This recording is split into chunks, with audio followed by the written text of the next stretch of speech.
So after a successful visit to China, Prime Minister Narendra Modi has just touched down in India. He's reached back home. There will be a lot of analysis about how successful was his trip, his interactions with the Russian president, with the Chinese president. We'll talk about that in greater detail, but we're getting the first reaction of the American president. US President Donald Trump has just reacted on Truth Social platform, and I want to get you details of what the American president has said. He said, and I quote, and I want you to look at what he said, what few people understand is that we do very little business with India, but they do tremendous amount of business with us. In other words, they sell us massive amounts of goods, their biggest client, but we sell them very little. Until now, a totally one-sided relationship, and it's been there for many decades. The reason is that India has charged us until now such high tariff,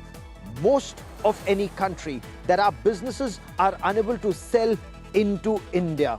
It has been totally one-sided disaster.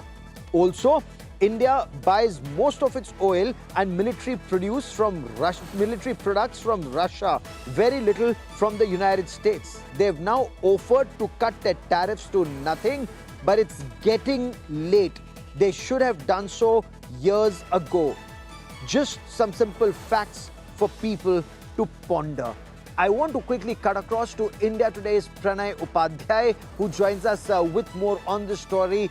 Pranay, when you look at the American president's message, is this a reaction to the images that the whole world saw? There is tremendous criticism of Donald Trump, even in the United States of America, that he seems to have pushed a close strategic partner, a comprehensive strategic partner, closer into the arms of the Chinese president and the Russian president. So explain to us what President Trump wants to say.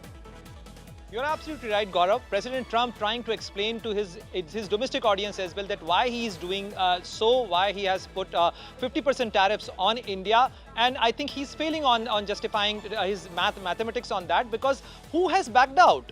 Here the larger question remains, it is the United States who was supposed to send their team in mid of August, late August to India to take forward the negotiations. They have backed out from that negotiation. They did not send their team. Also, before sending their team, he has already levied additional 25% tariffs on India. So therefore, it is for the United States to explain. But on the other side, you also have to see what the US Embassy in New Delhi has tweeted. They have posted on their social media account saying that there is a firm relationship, there is a close partnership between India and United States, and also the US and India partnership is like people-to-people contact. It's like heavily invested, and also its most pivotal partnership of the 21st century.